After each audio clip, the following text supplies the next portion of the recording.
success of a software company doesn't have to come at the expense of killing yourself for a game that you maybe didn't necessarily want to play.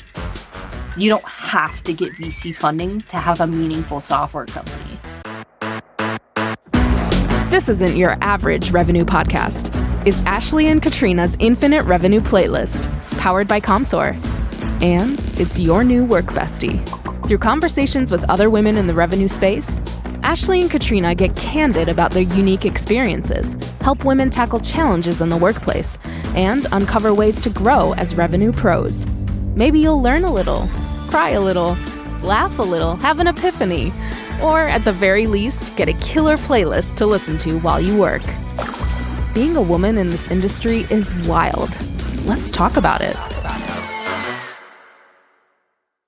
Hi, I'm Ashley. And I'm Katrina. Welcome to Ashley and Katrina's Infinite Revenue Playlist. Today, we'll be joined by Jessie Shipman, CEO and founder of Fluincy. Jessie, thank you for joining us today. I'm so stoked to be here. Thanks so much for having me. I'm so stoked too. I'm going to give everybody who's listening a quick bio for you so we know who we're talking to today. Jessie is the founder of Fluincy, like I just said, a partner automation tool that helps organizations uncover referral revenue from everyday conversations. Before Jessie started Fluincy, she spent 7.5 years at Apple, working in sales engineering, strategic channel partner enablement, all of the good things. She also started her career as a high school social studies teacher. We've had a couple people that came from education on. She says she's never been able to shake the need to educate. Jessie's also a wife and mother of 2 kids, Danica, who's 12, and Lainey, who is 8. And for fun, she likes being outside, snowboarding in the winter, soccer, softball, all of the fun things. Anything I'm missing? You cut out a little bit. I just want to make sure it's Lane. Lane. Yeah, yes. Lane's my son. Laney would be. Oh my gosh. If he had been a girl, it would be Laney. But You can slap me for that one because that's okay. No worries. It's actually his dad's middle name and his grandfather's middle name. And it's his middle name too. So he's Samuel, who's my great-grandfather on my side. And then he's Samuel Lane. But Lane, I always thought was just the most beautiful name. And if he'd been a girl, he would have been Lane Catherine. And we probably would have called him Laney. But so it's all good. I know someone named Laney who spells it the exact same way coming through. So all good. It's bad. just if he listens to this, I want to make sure he knows that his mama said. Lane. Your mom's watching out for you, Lane. Don't worry. She's got you. We moms have to really protect those babies. That's right. So in case this is your first time listening to our podcast, a little background context as to why we call our show the Infinite Revenue Playlist is we have a little bit of a musical twist for our guests that come on. So our podcast was inspired by the concept of having a walk-up song, since as customer-facing professionals, we are often referred to as athletes or compared to them. And so the walk-up song is meant to really be something that pumps you up before you step out onto the field, or in our case, before you walk into work and crush your day. So we can't play our songs live on the show, but we do have a podcast on Spotify where you can find all of the songs from our past guests and current guests. So Jessie, what is the walk-up song you'll be adding to our playlist? Yeah, I chose The Man by Taylor Swift. Which I'm so happy about, because as I was explaining before we started recording, that's the example I use for everyone of like, hey, here's a really good song that you could choose for this podcast. And I obviously didn't share that with you, but you just picked it yourself. So when Ashley sent it over to me, I was like, yes, finally, someone. That's the one. I'm so glad it gets to be on the playlist. Me too. So Jessie, why is the walk-up song that you chose? You know, I'm not a huge Taylor Swift fan. I actually listen to a lot of music. The only time I listen to music is if my kids are in the car, and I literally will just like hand my son my phone and he plays DJ because he loves music. My husband is a musician. He played in the marching band. He's a saxophone player. And I don't know. I just don't. It doesn't do anything for me. I would much rather listen to your podcast than anything else. So, or a book, an audiobook. Like if it's in my ears, like it better be teaching me something, which is ridiculous because music does that too. But I don't know. It just never vibed with me. But I heard this song come on it must have been on some, top 100 or something like that, where it was just like playing through. Where Taylor And Swift is often found. where, 100%. Yes. 100. And I started, first of all, it doesn't sound like a lot of the things that she does. It's different. It's just a little bit different. A lot of her things sound kind of the same. And so the lyrics, you have to really listen for the lyrics. But this one was different. And I was like, what is this? And so then I was like, oh man, she's talking about me. This is my song.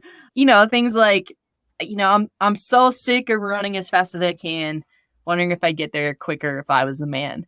And I'm just like, damn, like if that doesn't define my career, I don't know what does.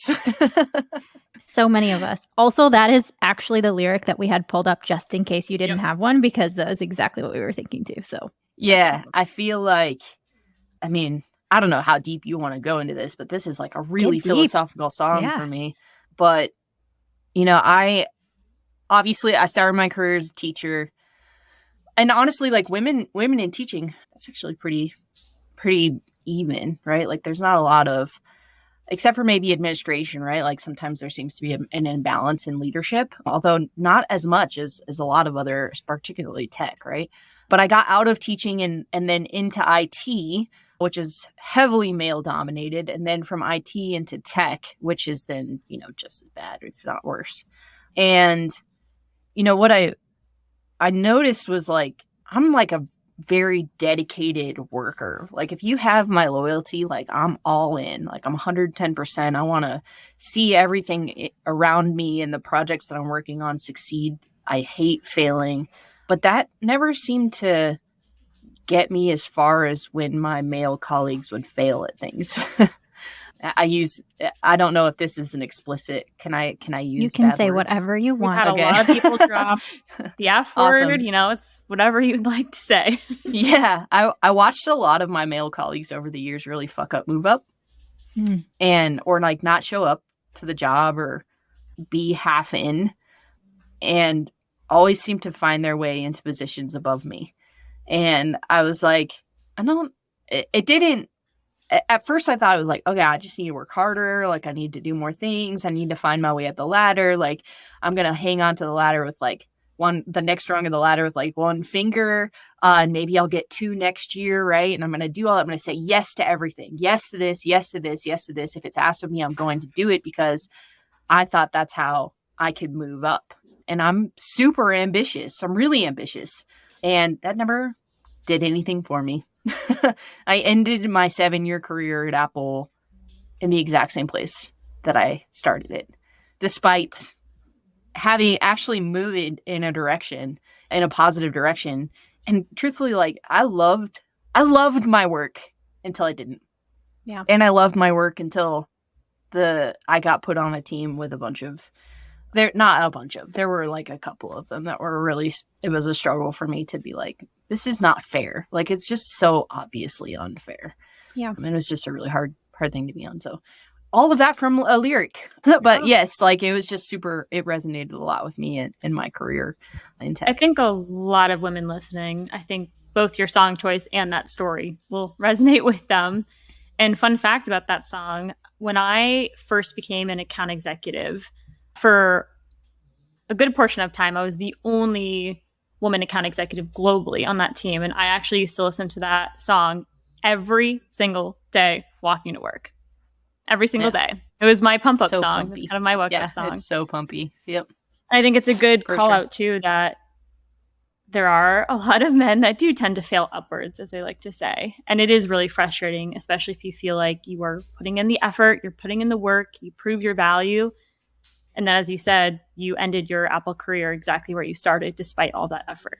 So I do want to validate that is extremely frustrating. And I know a lot of women have gone through the exact same thing. Yep. Yeah. And the reality is that, and I'm sure y'all talk about this all the time, but men are hired and promoted on their potential. This is just a proven, studied fact, right? Like men are hired on their potential. Like as they're walking around the golf course, somebody decides that they may have a good idea, and whether they've been able to prove out that they're actually able to execute on that idea is meaningless as long as they have the right genitals, versus women who maybe don't actually get that experience, but have similar ideas and actually can execute on that, don't get the opportunity to do so because they're not hired on their potential. They're hired on their experience. And so I actually came to the conclusion that, like, number one, big tech was never going to get me where I wanted to go. Like, I just am far too entrepreneurial to be a cog in a system. And like I said, Apple was great until it wasn't. I don't want to shit all over my experience there. Like, I learned a ton. I met amazing people. I had an incredible manager for a long time, two incredible managers that saw me, heard me, let me go after my ideas, let me get that experience despite being a cog. I wouldn't be where I am if I hadn't, engaged in that experience.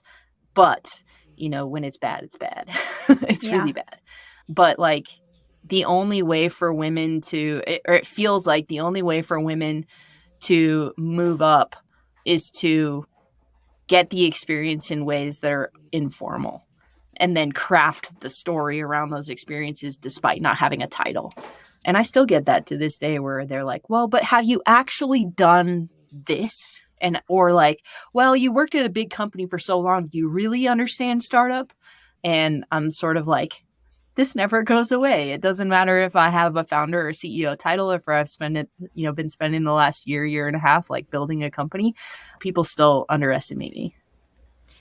Can you talk a little bit about switching to becoming a founder and entrepreneur? Because I think you're the first person we've had on that has that title or is doing that thing.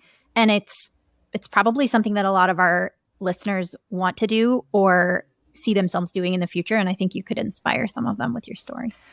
Oh, now there's a burden of inspiration. Oh, no. Oh, no. Hey, despite all those hardships, you still did now it. you have to inspire all the other women. But like, that's actually a thing, right? We do have to push each other forward. This is so funny. I was chatting with my brother this weekend, actually. He was like, you took a risk and you're pursuing your dream. And I was like, that doesn't feel right. The pursuit of dream doesn't actually feel right for my experience. Truthfully, like, my dream, and I learned this, and I promise there's a point here. Sam Jacobs is the CEO of Pavilion. Mm-hmm. He wrote a book called Kind Folks Finish First. In Kind Folks, he talks about learning how to visualize where he wants to be in, like, a short-term future, or like a short-ish term future, like 2 to 3 years, right? And so, like, if you close your eyes and visualize, and to me, like, that's actually the dream.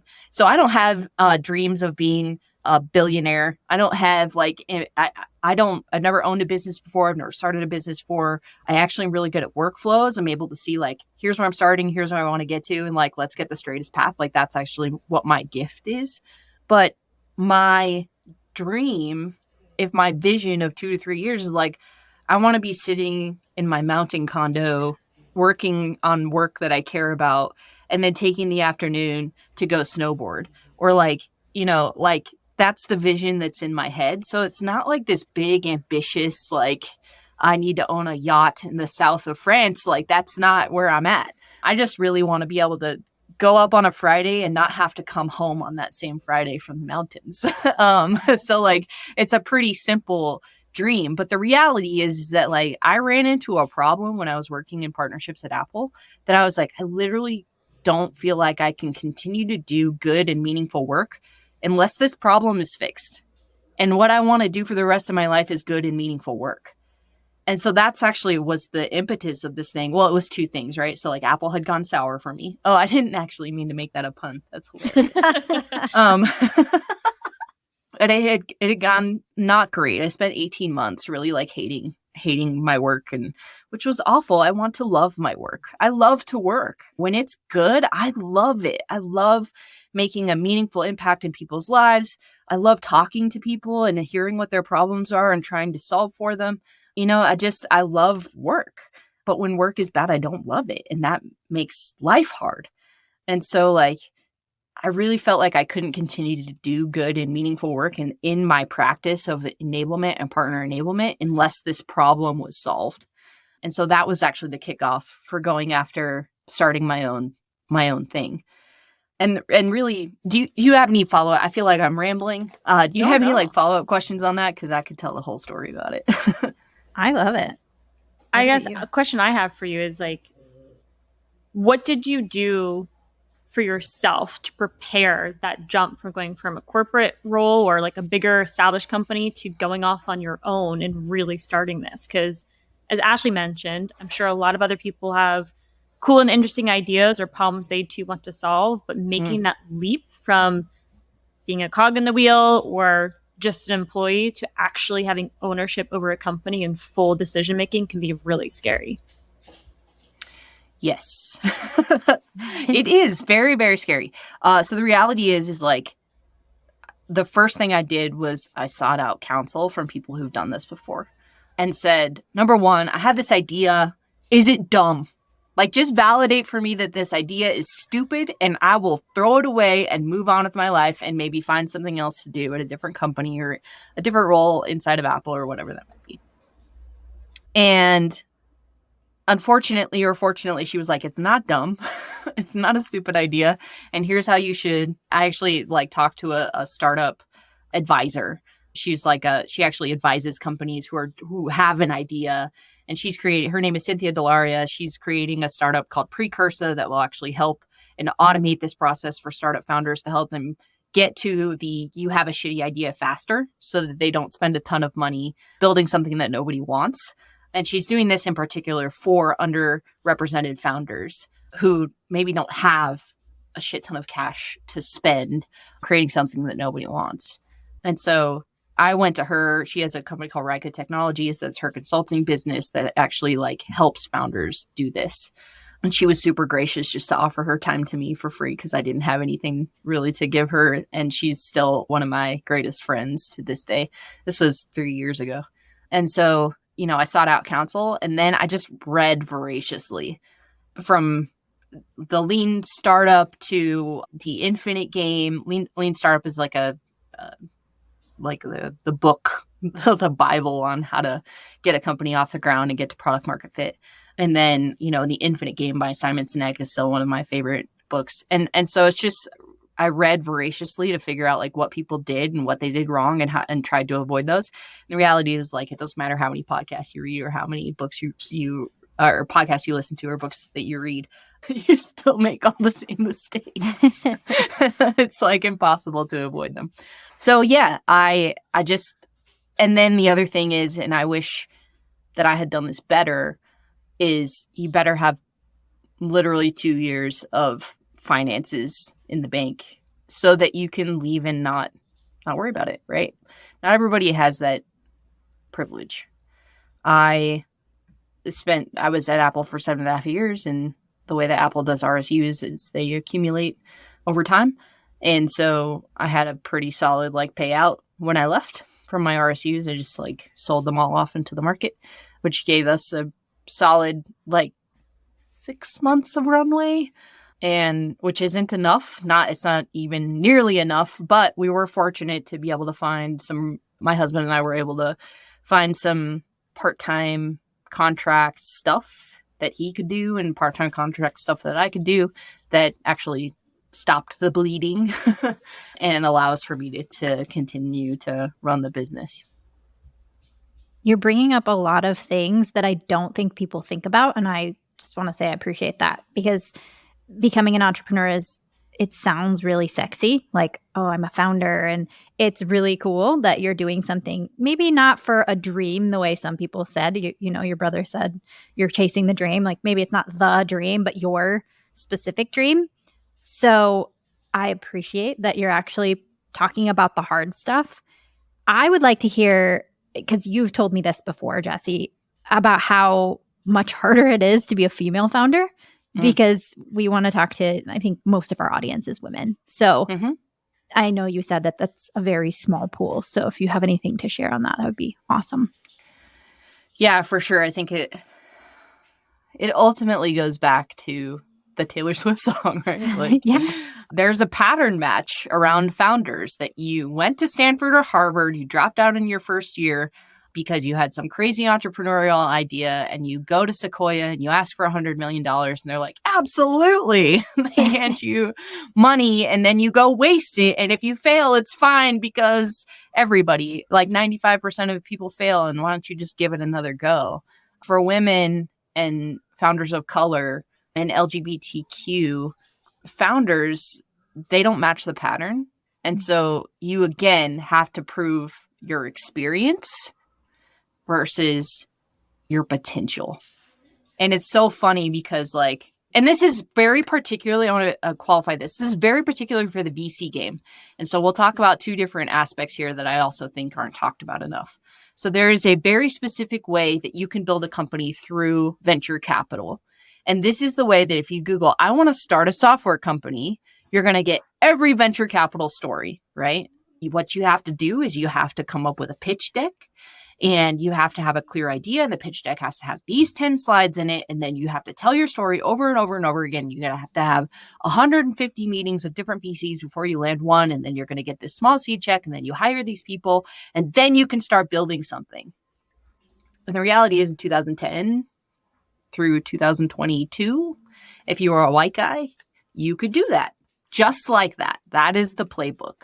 It does not work like that for women. Women, for at least the last 10 years, have only received about 2% of VC women founders. And this is it, but like if you have co-founders, it's when both women are founders. Or if there's a woman solopreneur, 2% of VC funding goes to women. If you have a male co-founder, it goes up to 5%. So all women founders are essentially competing for a very small slice of VC funding. And I think a lot of it really does there's bias, there's a pattern match. And, there's this, it really does go back to, but have you done it before? Have you done this before? Well, no. Like, I'm a first-time founder. I have not done this before. But, I was wildly successful in my other career. Does any of that matter? No, it doesn't matter. If you haven't done this specific thing before, like, we're not actually trusting you to care for our money. And really, actually, what it comes down to is we don't trust you to become a unicorn, right? Because that's the game. Yeah. Is that VCs are hunting for the one company that will make up for the 99 failures. And that's the game. Like, if you take VC money, your choice is either to become a unicorn or to fail. And the in-between success is they're not interested in it because they're betting on horses. Like it's rich, very wealthy people betting on horses. And I'm painting a very broad stroke here. Like there obviously are wonderful VCs out there with wonderful LPs who think differently than this. And I know a handful of them, but for the most part, this is the game. That they're just trying to make a massive return. You don't have to build a company that way. Like that's the message that I wish that I heard 2 years ago, was that success of a software company doesn't have to come at the expense of killing yourself for a game that you maybe didn't necessarily want to play. You don't have to get VC funding to have a meaningful software company. You don't have to be at $1 billion to have a meaningful software company. Like, let's redefine what meaningful means. Let's redefine what good business is, or get back to the fundamentals of what good business is. Like, if you have terrible unit economics, but you're able to twist the numbers so somebody will give you $110 million so that you can try to get your unit economics to be good, like, why is that good business? Why did we do it that way for so long?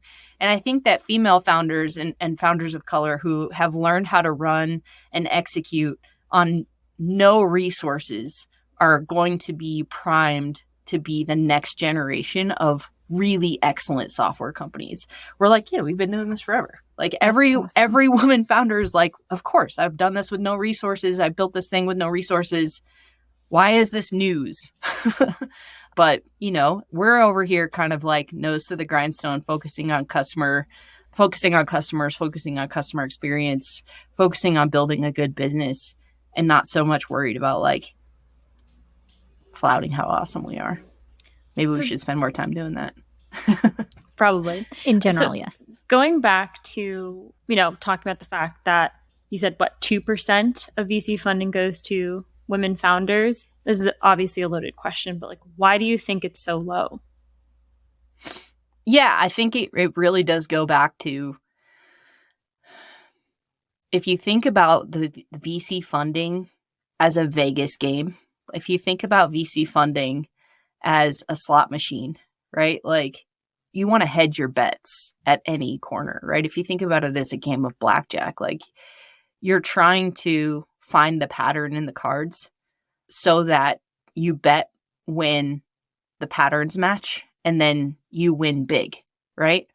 There's a strategy to it. And because of the nature of how VC funding started in Silicon Valley, its proximity to Stanford, and like how the proliferation of VC funding and the history of it. And there's some really good books about how this all started. But like the pattern for them is if you're a white man in his 20s who has a decent, innovative idea, if we pour cash into you, like you're going to return it to us. But because they weren't like investing in female founders, or that female founders in the late 80s, early 90s were like a non thing, right? Like they didn't, unless you were in femtech or some kind of like some femtech didn't even exist in the 90s, early 2000s anyway. But like if you were a female founder who was creating a female product, like the Spanx, founder, right? Yeah, I was just about to say the founder of Spanx is a great example. Exactly. That they weren't investing in them, and so they had no opportunity to win, so they never got into the pattern, and then the pattern just proliferated throughout the years. Like it just really is one of those, like, this was the opportunity, and historically women and people of color were excluded, and they continue to be because that's the way it's always been done. We often talk about breaking patterns with many of our guests, just in revenue roles in general, not even just being a female founder, right? Even in like the simplest roles of being an SDR, an AE, transitioning into a director of sales for the first time. I think there's a lot of patterns that involve always hiring a man, specifically a white man, to fulfill those roles, to fulfill that quota. Because as one of our guests, Nikki Ivey, said, for some reason, because we haven't been in that pattern, people tend to think that there's inherent risk in hiring a woman, which there really isn't, right? No. We have proven ourselves. We have value. We can do the same jobs. We've proven that time and time again. And it's interesting that we're here in 2023 and we are still trying to break into that pattern, as you said. Yeah, it's wild, right? It's so wild. And it's real. And I think like people say, but the reality is that, let's look at the organizations that are hiring for those roles and when they started and who they were started by. And you'll get pretty quickly to this is why it is the way that it is. I mean, there are companies that were founded by women that their organizations are mostly women, right? Or a lot of them are women, particularly women in leadership roles. But also, like, I'm just thinking through this, like, learning out loud here for just a hot minute. Most of the folks, all of the folks who are surrounding me right now helping me to succeed are men. And I'm wondering, like, and I think a lot of it is that they have the capacity to do it. They have the space in their life to give hours to me and my project. Whereas I think there are a lot of really smart women who are tapped out. They're just tapped out, right? Like they don't have any more to give if it's, between climbing the ladder, dealing with microaggressions, dealing with like overt sexism. And I know that this is all still happening, right? Like this is not, every woman is still having even things outside of like, should I carry my keys with the key up between my finger just in case I'm going to get attacked? Like that's a mental load, right? It's an emotional load all the time to have to be worried about all the things that we worry about it as women, and asking women to do just one more thing. But I don't know. I haven't. Well, we love allies, so it's great to hear that they are helping you. And part of this podcast, so we not only want to elevate the voices of women in general and their experiences, but we want to open people who don't identify as women their eyes to like, this is our experience, this is reality, and it's still happening. So we would love your support. So it's good to hear that you have a lot of support. Yeah, I mean, we're talking about 6 people. 6 men who are giving their time. I've not given them a single dime. I don't have any dimes to give. And so, but they're like huge supporters, like super strategic. But it is interesting to me. I need to give a little bit of thought about like, why am I creating really the closest relationships with these men that I'm not necessarily creating these strategic and close relationships with other women? I need to do a little digging of my own on that. So we have a internal Slack channel for women who are quota carrying here at my company. And you were reminding me of a post that someone posted in there, an article that someone put in there. It's from Chief. And I've heard some mixed reviews about Chief. It's a women's like leadership group. But the title of this article is "Multitasking is a Lie. Women aren't doing more in less time. They're just doing more." And it has been like, I keep thinking about it because it's true. Because we often take on the responsibilities in the home. We often take on a lot. And so that perspective that you have a lot of men helping you because maybe women don't have time to do it is, I think, very insightful. And I think you being a female founder, and if you are able to succeed, which I have no doubt you will, that's going to inspire a lot of women. And it's going to, like, I'm inspired by you. The fact that you've been able to do this makes me think that maybe someday I'll be able to do this. And I think a lot of women in sales or revenue facing roles do really want to go on and start their own thing, but that door has been solidly closed. And I'm very inspired by the fact that you're doing it. And it's good to know that there are allies out there that are helping make it happen. So that's my rant for the episode. Oh, that wasn't much of a rant. I just feel like it needs to be shouted from the rooftops that women are doing more and not getting the credit for it and being 100%. told, well, have you done this thing before? Well, no, I've been doing these 15 other things. What have you been doing? And I'm a little salty about it, just to be honest. Yeah, I'm kind of salty about it too. Like, I read, I can't remember where I read it or heard it or first understood it, but like the mental load and the emotional toll of always having to be thinking about how others are thinking about you is something that like men don't have the burden of. Yeah. They just don't, right? Like they don't have the burden of having to think about how other people are thinking about them because they're just so widely accepted in the society.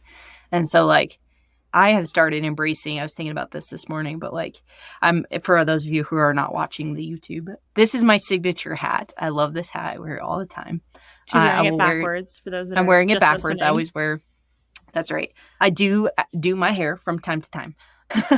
But for the most part, and my go-to like uniform is literally like a pair of high dunks, Nike dunks, and a pair of jeans and a black t-shirt. That's kind of I did just buy some Hey Dudes though, and I really love them. Nice. But I decided a long time ago that I want to be comfortable in my own skin, and this is who I am. This is me. I want to be comfortable in the clothes that I wear. I want to present me to the world and not what somebody else's image of me should be. Now, granted, like there's a time and a place for like a well-fitting suit, right? But I won't wear a dress because they make me deeply uncomfortable. It's just not me.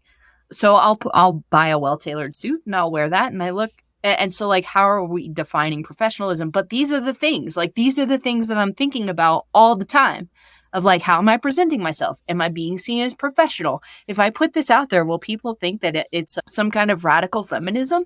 Like, and I have to like the mental load of having to think about what you're putting out in the world and how others are perceiving it, I think is something that most men don't ever think about. And I know that they don't because when I talk to my friends and allies, that I'm like, this is what they're like, oh God, I hadn't even considered that you would be thinking about something like that. I'm like, yeah, all the time. And so like when your brain is filled up with all of these things, these little minute things that you think are minute or that you think are a big deal and honestly probably are, it takes up so much space that like, do you really have room to do like the big, creative, amazing things? And the women who can figure out how to do it are like heroic. I never really thought about that, but it's so true. And a specific story comes to mind where I feel like normally I'm pretty put together for work. You know, as I've made the transition into remote / work from home / tech, I've gotten a little more casual over the years. And I used to have a coworker who would wear wife beaters, you know, like those tank tops, like every single day, which like, again, to each their own, you do you, but like that's probably the most unprofessional it gets for getting on a call with a customer, right? 100%. No one ever said a word to this person. No one internally ever said like, hey, maybe dress up a little bit, or like that's not appropriate, whatever.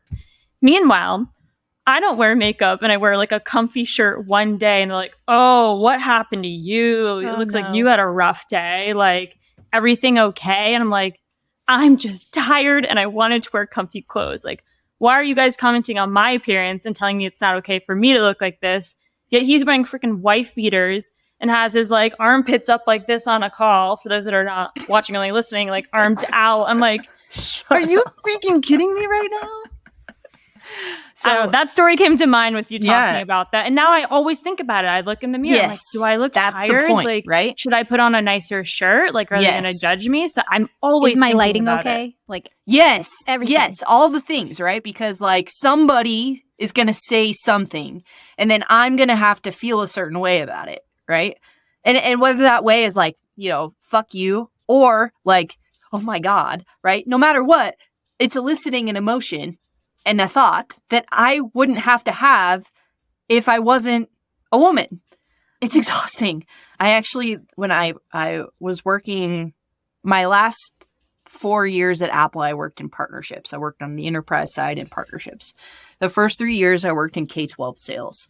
And so I was frequently talking with CIOs and CTOs at school districts. And then occasionally I would talk to superintendents and assistant superintendents. So superintendents are like the executive, like the man, right? Like the ultimate decision maker. It's a very political position, and they're off. And it was in Texas as well. So in particular, like very suit and tie kind of people. But I worked for Apple, right? And the expectation at Apple was sort of like, you know, Steve Jobs jeans and turtlenecks and, you know, and comfy shoes.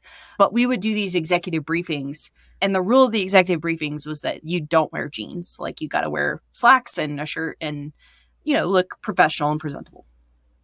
And so at one of these executive briefings, I wore slacks and I wore a chambray button-down shirt, right? And I had long hair at the time, so it was up, and boots, right? Like leather boots. The thing went great. The executive briefing went great. They ended up buying a bunch of stuff. But I ended up getting a call from my manager that I was not dressed appropriately.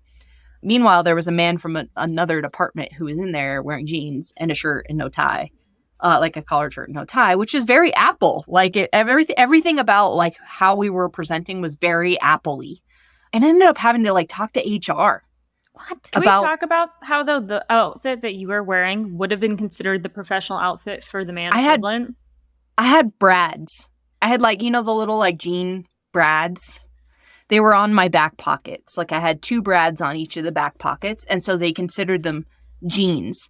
And what I came to find out was like, it was the man who runs the executive briefing center that literally called corporate HR about the brads on my jeans. And all of us had to waste all of this time and energy because one guy felt like I wasn't and like the reality is like, how did this affect business? They bought shit. Like they bought a lot of shit. It doesn't. So like it doesn't affect business. Like, why are you spending cycles looking at me? Stop looking at me. So just Ashley do and your I job. Host a monthly meetup for women in revenue. And we actually had a session where the discussion naturally turned all to what you wear and what you look like at work as a woman. And one of the women attending told everyone in the group that she went through an interview process. She thought it went really well. She crushed it, got to the end, and then didn't get the job. So naturally, she asked for feedback. And the hiring manager had said it was because her outfits were too colorful. They were too loud. They didn't think it was appropriate for the role that she was going for. And she was like, it's not like I was wearing anything low cut or like super tight. It was just super bold colors. And I was told that made me not a fit for the role. I was like, are you kidding me? And we can say all day long that she dodged a bullet, that she didn't want that role, but we don't know her situation. She might actually need that job, right? Like that's such a cop-out to say, oh, but you know what? They showed their true colors. Like that still doesn't make it. Or lack of colors, right? Yeah, well, yeah. I wear my septum piercing all the time, and I've worn it I used to flip it up for interviews and then like not flip it down until I checked the vibe, right, of the company, because I was afraid that it was going to stop me from having opportunities. And you can absolutely say like, that's your choice, right? It's your choice to get a piercing that people can see. But I've never been in a deal cycle. I've never had any kind of situation where I was selling or at a conference or doing anything where someone negatively, except one time, one guy thinking that it meant it was okay to sexually harass me. Other than that, nobody cares. Like, in fact, it's a conversation starter at conferences.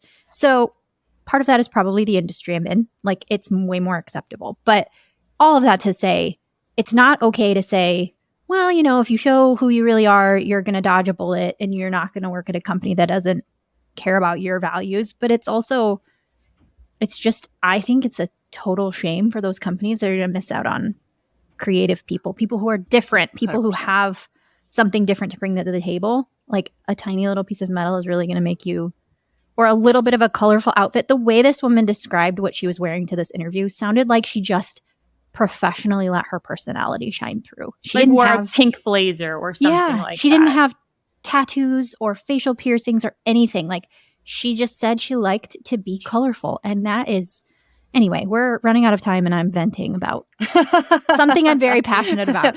Yeah. And we never even talked about Fluincy or partnerships. Oh, no. So Jesse, we're going to have you back on just to talk about you're going to have to be our partnerships. first. And, Yeah.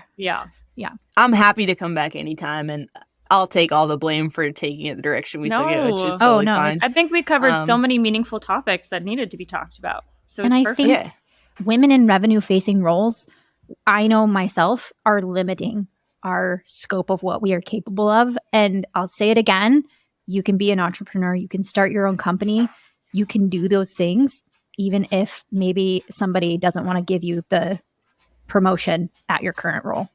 It's possible. And sometimes actually, like, I kind of felt like the only way I was ever, I want to be a CEO. Like, that's, I was sitting, somebody's like, what do you want to do? And I was like, I want Tim Cook's job. I want to be a CEO. I want to make the decisions. I want to be in the room where things happen. Like, I want to be the man, right? Like, that's what I want. And I was like, yeah, nobody's ever going to let me do that here. Well, like, when they don't so let you take a seat at the myself. table, you make your own table. So Make your own table, 100%. And it might be tiny. And right now it has one person capacity, but it does not matter. And honestly, like, I don't think I said this, but it's been a long time since I've been as happy as I am right now. And like, it's not easy. It's not easy. I just want that to be totally clear. But also, like, I'm loving this. This is awesome. I'm getting to like do all the problem solving stuff that I love, which is, you know, like, hey, I see a problem. Let's go after it. Does that really solve it? It doesn't. Okay, let's fail fast. Let's try something else. And like back and forth, like this whole like on my toes.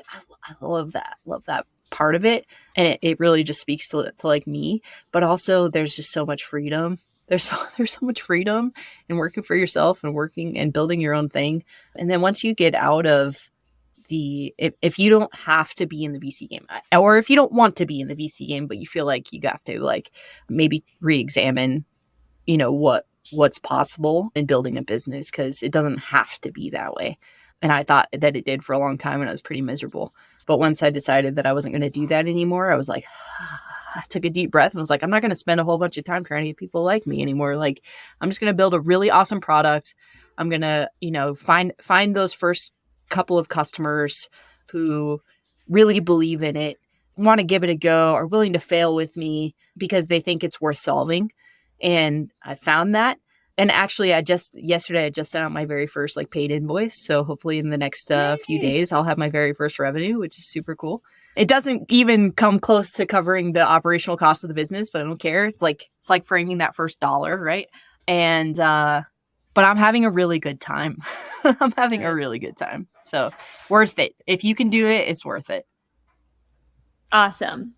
Well, to wrap up the discussion, I guess that you kind of already, I think, gave a lot of great advice. But if you could leave our listeners with like one piece of advice for women in revenue, whether it's someone that wants to go off and become their own founder, you know, founder of their own company, or just someone looking for promotion, what advice would you leave them with? Say yes to materially meaningful things. Don't feel like you have to say yes to everything in the hope that you will potentially move up or onward. If somebody's asking you to do something and you think it's interesting, by all means, like give it a go. But make it work for you. Make your work for you. You're worth it. You're worth all of the money. You're worth all of the promotions. You're worth all of the praise and accolades. You're worth it. You're worth what you feel like you're owed. Don't do free work. Don't do free work. Nice. I love it. As Jessie said, you're all worth it. So Jessie, we always wrap up each episode with a rapid fire round of revenue would you rather questions that are I can't wait. Let's do specifically this. tailored to you. So don't feel like you need to explain your answers if you don't want to, but you're more than welcome to. Are you ready? So ready. All right. First question. Would you rather get a huge round of funding for Fluincy, but give up a lot of control of the company, or be bootstrapped and have complete control over all the decisions you make? I have a feeling I know your answer. Oh, yeah. I think I already answered that. Bootstrapped. Yep. Yeah. I'm not opposed to taking a boatload of money, but I want the boatload of money on my terms. And I probably would not give up a massive chunk of my company to get it. So any VC is listening, you know Jessie's stance. Nice. Second question. Would you rather partner with a company wanting to sell your products on your behalf or a company wanting to use their clout to get you more visibility? You're asking if I would rather partner with a reseller or with like a technology partner, like somebody yeah. Probably the second. I don't think there's a reason. I'm not big enough to have a reseller channel. And I actually interviewed Amy Bolus once. Y'all know Amy? Oh yeah, she's been on the podcast. Amazing. I love Amy. And what she said that I loved about the whole reseller game is like, nobody's going to tell my story better than I am. Mm-hmm. True. And getting them to understand and articulate my story alongside the 1,000 other things that they're trying to resell is a nearly impossible task. So I would much rather be adding value to a technology or channel partner like an agency where I'm adding all kinds of like exponential value to them. And in return, they're talking about me. I believe partnerships are a value proposition outward. And then you do get the internal reward of that through trust. But I'm not a huge reseller. I think there's a place for reselling, especially if you have like a customer who can only buy through a reseller. Like there are some companies that will only buy things through a reseller, but I wouldn't want that as my primary channel. Fair. All right, next question. Would you rather have all your partners be huge global brands, but they're kind of difficult to work with, or have all your partners be super tiny local companies, but they're a ton of fun to work with? Yeah, I mean, I think that there's just a time and place for both. I think right now, obviously, like local is the thing that's throwing me off. I think right now I would love for my partners to be the kind of partners that are serving my customer. So it actually doesn't really matter whether they're big or small or not. Obviously, I want to work with partners that like me and that are, nice to work with and that I add value to. But I don't know. I guess I just don't think about it like that. That's fair. We'll give you a pass on that one. Okay, thanks. Would you rather give a 5-hour talk on partnership enablement or have to do 50 jumping jacks every time you bring in a new partner? Oh, 50 jumping jacks. 5 hours. I should have upped it. 500 jumping She's jacks. active. We should have given her something more challenging. Run a half marathon every time you bring a new partner. I mean, I would probably do that even. I mean, 5 hours running or like a 5 hour. Oh, yeah. 5 straight hours. Of just talking, or could it be a workshop? Just talking. It's got to be hard. You're the star of the show. No. That's a good would you rather. Okay, I'll take the talking. Okay. I'd figure it out. All right. If it's a half marathon, 50 jumping jacks, 100%. I know. But if it's a half marathon, yeah, All I'll right. go. Yeah. This next one's kind of evil, specifically for you. Okay, great. Would you rather have to give up partnerships as part of your business strategy forever or never be able to play soccer or snowboard again? That is evil. We have a reputation with these Yeah. questions. At this stage in my life, I would give up soccer Ooh. and snowboarding and stuff. Well, I mean, it makes sense and- when you have a company all about Yeah, partnerships. that's exactly right. Yeah. So it's actually twofold, right? So the first thing is like I believe that, and I think I don't know how long your podcast goes, so I'll try to be as brief as possible. But I think after talking with you, Ashley and Katrina, we haven't had a ton of time to chat about how you go to market, but you use partnerships to retire your quota faster and more reliably, right? But you're an outlier. There aren't a lot of AEs that do that. Yeah. And there are even fewer companies who use partnerships as a real strategy to go to market. I was just at the Supernode, the Crossbeam Supernode conference, and Bob Moore was talking that like 6% of companies do ecosystem really well. 6%. That means 94% of the market doesn't know how to do partnerships well. And so like the companies like mine that are thinking about how to bring partnerships into a more regular, regulated, well-metriced go-to-market, I think that there's a really interesting opportunity. It's why I'm doing it, part of why I'm doing it. And the more like if my company couldn't use partnerships to grow, it would not grow. And I think that's actually what every company is going to need to consider over the next year. Like if you aren't already building your partner program, you are in deep shit. It is going to be the most, Sam Jacobs said this on stage at Supernode, that it will be the only defensible go-to-market in the next 12 to 18 months. I think he said that timeline. I'm putting the timeline on there. But the reality is like your ecosystem is unique to you, whereas cold outreach, cold email isn't unique anymore. Mm-hmm. Like people are literally using bots to get rid of it before it ever hits a visible inbox. Nobody's answering their phones. Like if you're having a 1 or 2% success rate in cold outreach and you find that to be good, like let's look at what other business where is it or business function where it's a 98% failure rate and you're excited about it. So I would choose partners because I don't think my company will be able to grow without it. And I want my company to grow. And that is meaningful to me and my family.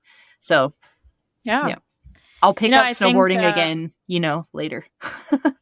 We're definitely going to have you back on to talk more about partnerships, partnership enablement, how it ties to sales and revenue, because that's definitely a topic we want to do a deep dive with someone on.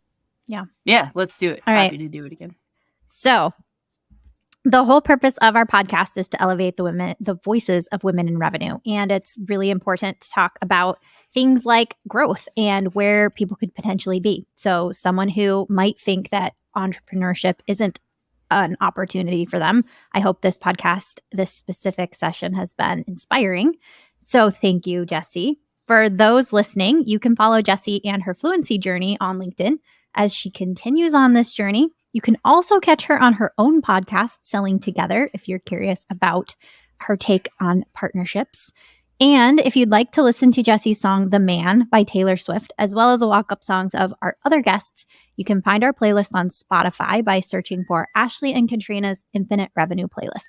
See you all next time and keep supporting each other, ladies. Thanks for joining, Jessie. Thank you. Thanks for listening to this episode of Ashley and Katrina's Infinite Revenue Playlist. This show is powered by Comsor, the go-to-network company.